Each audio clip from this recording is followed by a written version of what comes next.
જય શ્રી રામ. આજે એક ભજન સમજાવવાની કોશિશ કરું છું.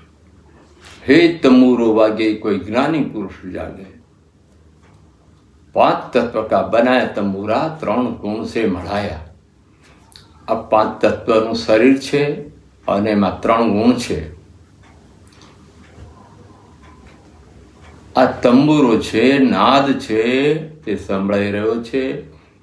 શ્વાસા ના તારથી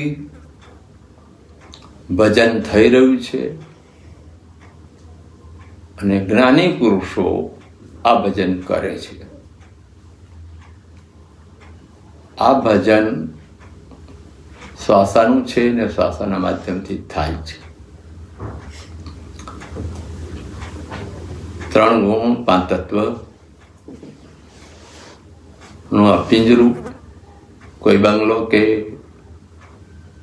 કોઈ ઝૂંપડી કે અલગ અલગ રીતે શરીરને ઉપમા આપેલી છે. આ શરીરમાં 9 દ્વાર, 10 ઇન્દ્રિય, 8 કમળ, 7 ચક્ર, 6 ખટ દર્શન, 5 તત્વ, 4 અંતકરણ, 3 ગુણ, સુરતા ને શબ્દ અને પરમાત્મા. આ તંબુરો કાયમ માટે વાગી રહ્યો છે. પરંતુ અહીંયા તો એમ કે છે કે જ્ઞાની, હે તંબુરો વાગે કોઈ જ્ઞાની પુરુષ લાગે. જ્ઞાની લોકો આ ભજન સાંભળી શકે છે તેવું ભજનના રચયિતાનું કહેવું છે. અમે બાળકો અને વૃદ્ધામાં એક સરખું વાગે. એ નાદ જે ચાલી રહ્યો છે, શ્વાસા ચાલી રહ્યો છે, જે નાભીથી ઉઠે છે, તે નાદ કહેવાય, શ્વાસા કહેવાય. તેને ભજનમાં પરિવર્તન કરવાનું છે, શ્વાસે શ્વાસમાં ભજન કરવાનું છે. ગુરુએ આપેલો મંત્રનો જાપ કરવાનો છે, એને અજંપા જાપ કહેવામાં. આ ભજન સર્વશ્રેષ્ઠ છે